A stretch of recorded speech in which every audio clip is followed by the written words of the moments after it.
A terceira objeção está ainda no verso de número 15.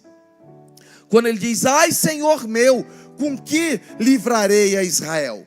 Olha que interessante. Ele precisava superar a visão que faltava recurso. Às vezes a gente acha que sempre está faltando recurso. Estamos sempre precisando de mais. Precisamos melhorar? Claro. Precisamos fazer o melhor? Claro. Mas você já tem recursos. Deus já colocou em você os recursos. Nós precisamos superar. Você tem recursos que Deus colocou. Deus já te deu talentos, Deus já te deu os recursos necessários. Supere essa visão de falta de recursos.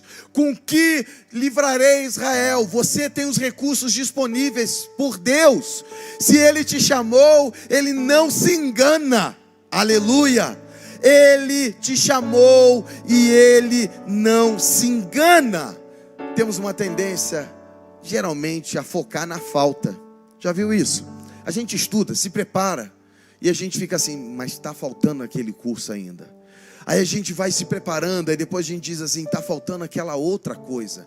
Eu não tenho dinheiro suficiente, eu não tenho recurso suficiente, eu não tenho isso, eu não tenho aquilo. E a gente precisa, na nossa mente, ver o que nós temos e lutar com o que temos. Às vezes a gente acha que muitos recursos vão resolver o nosso problema, e não vão. Como assim, pastor? Vou usar um exemplo para você. Davi tinha já recursos em suas mãos. Quais eram os recursos da batalha de Davi? Um cajado e uma funda. Eram os recursos que ele tinha, um cajado e uma funda. Ele pega 5 pedras para aquilo. Ele já tinha um recurso. Sabe o que acontece? Quando ele vai ali para aquele momento de guerra, sabe o que Saul faz? Saul pega a armadura dele e coloca em Davi, dizendo assim: não, ele está sem recursos, porque ele só tem o cajado e a funda, mas eu preciso colocar recursos sobre ele para que ele possa guerrear. Sabe o que acontece? Davi começa a tentar andar com aquela armadura, ele não consegue. Por quê? Porque ele não precisava de outros recursos, ele tinha os recursos necessários para aquela luta, porque aquela luta não era vencida pelo recurso, mas era vencida pela fé, debaixo da aliança que havia com Deus. Você já tem os recursos necessários, Deus disponibilizou sobre a tua vida. Não fique esperando melhores tempos, melhores circunstâncias. Agora é o momento, porque os recursos já estão disponíveis aos filhos de Deus. Você pode aumentá-los? Claro. Deve aumentá-los? Deve. Se a tua empresa não tem uma logística boa, você precisa melhorar? Precisa. Porque hoje o mundo está competitivo. Você precisa melhorar em tudo, mas você não pode achar que você não tem um recurso, porque você tem o que Deus já te habilitou para fazer. Deus já te deu o recurso necessário. Com que livrarei Israel? Ele diz assim: o Senhor é contigo. Aleluia, o Senhor é contigo. E naquilo que a gente foca, aquilo vai crescendo dentro da gente. Pedro está no barco, e ele ouve uma voz que diz assim: vem, Pedro, até mim. E Pedro sai do barco, e começa a andar sobre as águas. Ele está focando na voz que o chamou. Só que chega um momento que ele começa a olhar as adversidades. O mar se revolta, o vento sopra mais alto, e aquela voz que ele ouvia no início agora está menor. Aquela voz está sendo obscurecida pelo medo. Sabe o que acontece? Ele começa a afundar, porque aquilo que ele estava focando estava o sugando. Quando ele sabe que o Senhor está próximo, Jesus dá a mão para ele e o tira daquela situação. Eu não sei o que você está focando. Eu não sei qual é aquilo que está dominando o teu coração, ou qual a voz que você está ouvindo. Eu sei que existe uma voz que reconhece em você algo que Ele já colocou na tua vida, que os recursos já estão disponíveis, e que Ele vai usar aquilo que você tem, na condição que você tem, enquanto você não tem mais coisas e condições melhores. Ele pode usar o que você tem nesse exato momento. Saiba disso, creia nisso e se mantenha firme naquilo que Ele te chamou para fazer. Amém? quarto ponto está ainda no capítulo 6, o verso de número 15. Às vezes a gente tem uma visão de si mesmo menor, e a gente precisa superar esse sentimento de sermos menores. De sermos menores. Eu não quero trazer aqui apenas uma palavra de motivação, motivacional, mas é reconhecer o que Deus fez. Eu sei que a gente tem algumas linhas teológicas, e eu as conheço. E existem linhas que reconhecem essa incapacidade do homem para salvação. Realmente o homem não pode salvar-se a si mesmo. Mas existe, a partir desse momento que estamos salvos, aquilo que Deus coloca em nós para fazermos. Então a gente tem que tirar da nossa mente que nós não podemos fazer nada. É um sentimento de ser menor, de inferioridade. Às vezes Deus acredita mais em nós do que nós mesmos. Deus acredita mais em você, porque às vezes mais do que você mesmo. Já viu aquela coisa? Gideão está aqui, você vai livrar Israel. Ele diz assim, eu sou o menor. E a gente tem essa capacidade de se diminuir cada vez mais. O menor em comparação com o quê? Porque geralmente a gente se compara com o outro. Eu sou menor do que fulano. Eu sou menor que Beltrano. Eu estou numa condição inferior, eu não tenho os recursos, eu não tenho a capacidade que ele tem. Mas você tem motivação em Deus. Você tem um motivo perfeito, Deus te chamou. Você tem algo que Deus colocou na tua vida. A gente precisa tirar isso. Às vezes a gente vive assim na nossa oração. Você ora e você diz assim, mas eu vou pedir fulano para orar por mim. Porque a oração dele, essa oração, eu vou pedir ciclano. É óbvio que a gente tem que buscar socorro, ajuda, orientação em pessoas que já trilharam alguns caminhos. Mas não fique se diminuindo. Porque quando você se diminui, tem esse sentimento de ser menor, você também se omite naquilo que Deus chamou para você fazer.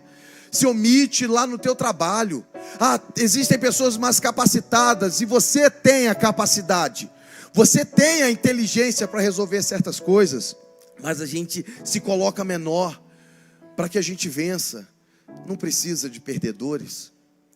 Em Deus, para que você seja o melhor, você não precisa diminuir outra pessoa. Para que você seja o melhor no seu trabalho, você não precisa que os outros sejam piores. Você precisa fazer o teu melhor. E às vezes a gente não assume essa posição. No mundo é assim, para que haja um vitorioso, o outro tem que perder. Mas no reino de Deus não, os recursos dele são ilimitados. Ele não precisa fazer ninguém perder para você ganhar. Ele pode trazer do nada, ele pode trazer à existência todas as coisas segundo a sua vontade. A gente que fica achando que tem que tirar de alguém para colocar, isso aqui é outra religião. Na nossa não, Deus pode te dar coisas ilimitadas, sem diminuir ninguém. Ele não precisa tirar de outra pessoa para te dar. Ele tem poder para isso. A nossa vitória não precisa de perdedores. Se posicione e assuma a tua posição. Se posicione e assuma a tua posição. Tem um momento que Gideão então fala assim, Senhor, para que isso aconteça, me espere para que eu possa fazer algo para trazer como uma oferta. Ele vai fazer um sacrifício e trazer um alimento para aqueles anjos. Ele diz assim, eu te esperarei. E às vezes a gente fica com esse sentimento de inferioridade, e a gente acha que Deus tem que esperar a gente até o final. Deus esperou que Gideão pudesse preparar aquela oferta. Mas nem sempre a vida vai nos esperar. Nem sempre as pessoas vão nos esperar. Nem sempre as circunstâncias vão nos esperar. Se você tem uma ideia, comece agora. Se você tem algo para fazer, comece agora. Se você tem algo para dizer para alguém, diga agora. Se você precisa mudar alguma coisa no teu casamento, mude agora. Se você precisa mudar alguma coisa no relacionamento com a tua família, com teu filho, mude agora. Porque pode ser que não dê tempo depois. Pode ser que a vida não nos espere. Pode ser que as coisas passem rápido e elas mudem rapidamente e as circunstâncias sejam alteradas e você perdeu uma oportunidade. Quantas pessoas veem pessoas com recursos numa empresa e dizem assim: rapaz, eu tive essa ideia tanto tempo atrás e eu não fiz. E tem gente hoje que ganha dinheiro com isso. Eu estava vendo a história de uma grande transportadora em São Paulo. E a história era mais ou menos essa: a pessoa trabalhava na rodoviária, ela trabalhava como na área de serviços gerais, e ele via que as encomendas chegavam na rodoviária através do ônibus, e às vezes pessoas tinham pressa para poder então receber essa encomenda, só que a pessoa tinha que ir na rodoviária para poder receber. O que ele fez? Alugou um quartinho na rodoviária, pequeno. E quando as coisas chegavam, ele ligava para as empresas e dizia assim: você quer que entregue? A taxa de entrega é tanto. Ele pegava a bicicleta dele e ia entregar. E ele começou a ganhar dinheiro com isso. E hoje uma das maiores transportadoras de São Paulo começou por alguém que começou a levar de bicicleta aquela encomenda até as lojas. Ele criou a mentalidade do transporte. São coisas simples. E às vezes a gente fica: eu não tenho, eu não posso. Deus já colocou: saia desse complexo de inferioridade, esse sentimento de ser menor. Saia dessa cultura que você é uma vítima. Saia disso e haja segundo o coração de Deus, aquilo que Ele já colocou na tua vida, em nome de Jesus. Amém? Quinto ponto. Outra objeção que a gente precisa superar está no verso 17. Josué capítulo 6, verso 17. Diz assim o texto: e lhe disse: se agora tenho achado graças aos teus olhos, dai-me um sinal de que és o que comigo falas. Às vezes a gente tem uma dificuldade. Ele tinha uma dificuldade. É o Senhor que está falando realmente? O Senhor pode dar um sinal para mostrar que é o Senhor que está falando comigo? Às vezes a gente vive nessa condição e a gente precisa superar a incerteza sobre a vontade de Deus.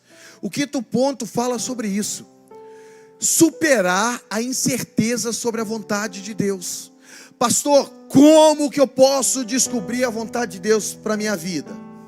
Está aqui, na palavra de Deus. Aqui descreve a vontade.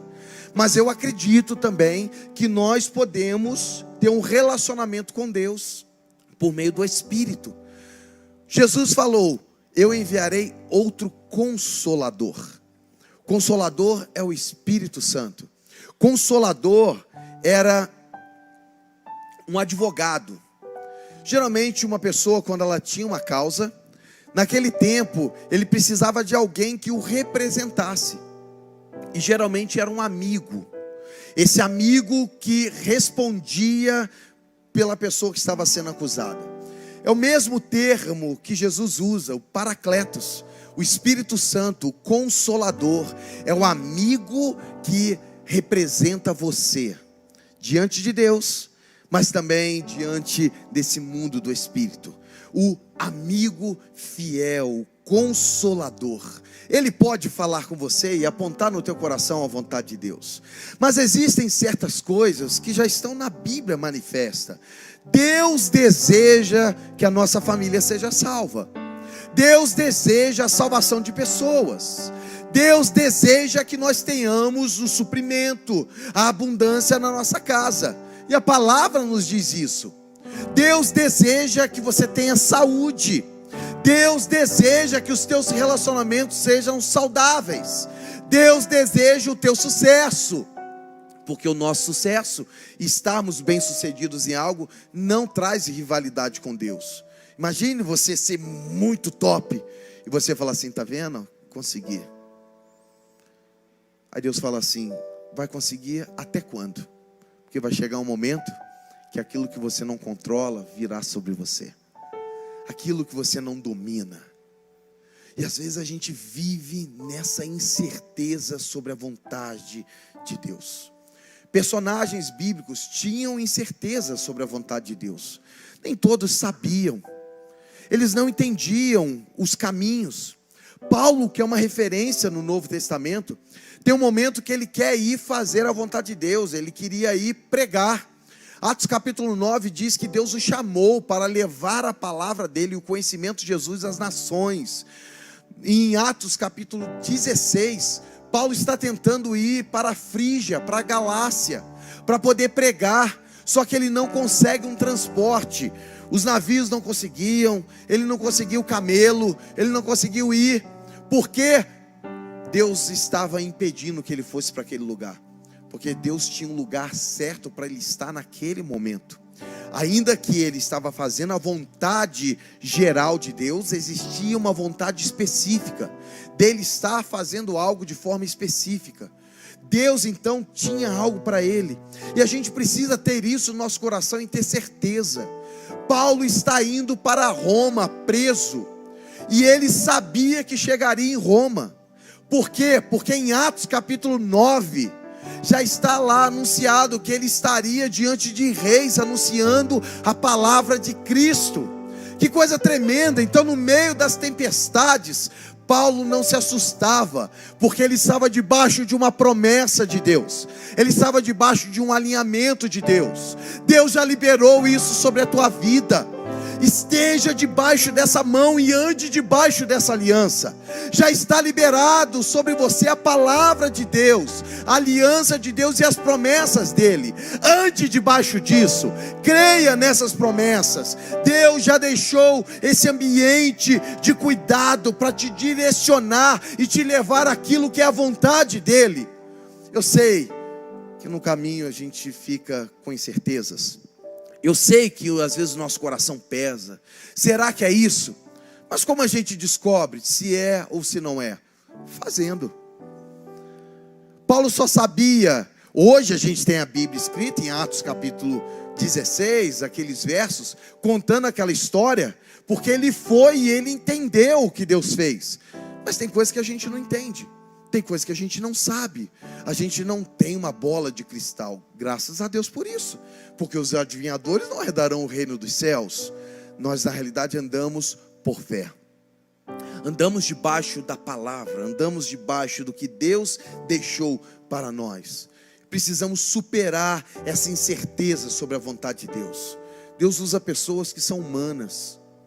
Quando começa, pode ser que os recursos não estão da maneira que a gente vê. Mas a gente tem que começar debaixo da visão que Deus nos deu. Deus pode nos levar para a vontade dele, segundo aquilo que ele já liberou, mas segundo aquilo também que a gente descobre no caminho que a gente segue. Como Abraão descobria a terra quando chegava numa próxima terra. Ele diz: a terra que eu vou te levar. Mas para que ele chegasse na terra onde Deus o levaria, ele precisava passar por caminhos que ele não tinha passado ainda, e chegar em metas, em etapas iniciais. Deus é aquele que, quando pedimos um sinal, ele simplesmente diz: vá, porque eu estou contigo. Vá, porque eu estou contigo. O último ponto, Juízes capítulo 6, verso 16. Tornou-lhe o Senhor: já que eu estou contigo, ferirás os midianitas como se fosse um só homem. Pense comigo. Pense comigo. No meio das incertezas, a gente precisa de algo que é uma certeza que Deus pode trazer ao nosso coração. No meio das incertezas, a gente precisa ouvir uma voz. A gente precisa saber que Deus está conosco. Diante das incertezas da vida, a gente precisa reconhecer uma presença. A gente precisa reconhecer que Deus está conosco. O Senhor disse: eu estarei com você. Deus chamou e disse: eu vou estar com você. Gideão precisava entender que Deus estaria com ele. E é justamente esse ponto. A gente precisa reconhecer ou superar a descrença de que é Deus que faz o impossível. Sabe por quê? Porque o possível é aquilo que Ele já liberou, já delegou para a gente fazer. O impossível é Deus que faz. E esse texto ele fala muito isso. Diz assim: tornou-lhe o Senhor: já que eu estou contigo, ferirás os midianitas como se fosse um só homem. Se os midianitas, aquela multidão que estava descendo contra Israel, grande número, seria vencido como um só homem, por quê que Gideão então precisava de um grande exército?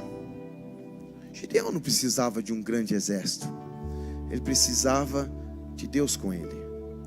Ele disse: se toda essa multidão vai ser eliminada como se fosse um só homem, essa multidão que você tem te acompanhando é desnecessária. E Deus ainda foi generoso com ele, deixou 300 ainda, não precisava nem de 300, porque ele estava debaixo de uma promessa de Deus. E é isso que a gente tem que ter na nossa mente. Precisamos superar a descrença que Deus continua fazendo o impossível. Pastor, os meus recursos, os meus sentimentos, eu não me vejo tão grande. Deus continua fazendo o impossível. Pastor, eu luto e eu não consigo fazer mais e melhor. Deus continua conosco, e o Deus que está conosco continua fazendo o impossível. O possível é você. Deus já delegou para nós, mas o impossível permanece com Ele. Se coloque em pé. Deus continua conosco, nos encorajando. Deus está conosco em todo o tempo para fazer aquilo que é o impossível. Se você tem necessidade do impossível, Deus está com você para fazer o impossível. Aquilo que você não tem condição de fazer, Deus é o Deus do impossível. Como acontecerá isso, Senhor? No Novo Testamento tem uma pergunta assim, diz assim: o Deus do impossível pode fazer todas as coisas. Eu não sei em qual condição você está, eu não sei a situação que você está vivendo. Eu sei que você precisa superar as objeções que a tua mente e o teu coração tem trazido. Eu sei que você precisa superar essas coisas e entender que o Deus do impossível continua com você. Supere o medo da oposição. Supere esse medo da falta de confiança em si mesmo, da visão que está faltando os recursos, desse sentimento de ser inferior, de não saber a vontade de Deus. A gente precisa superar isso e entender que Deus é o Deus que faz o impossível. Essa objeção, ela vai cair por terra quando o Deus do impossível estiver presente. E Ele já está presente. Ele não está dizendo lá na frente eu vou te socorrer. Ele já veio até nós. Ele fez uma aliança com você. Você está debaixo de uma aliança de Deus na tua vida. Você faz parte de algo, da família de Deus, e o cuidado dele se manifesta sobre você.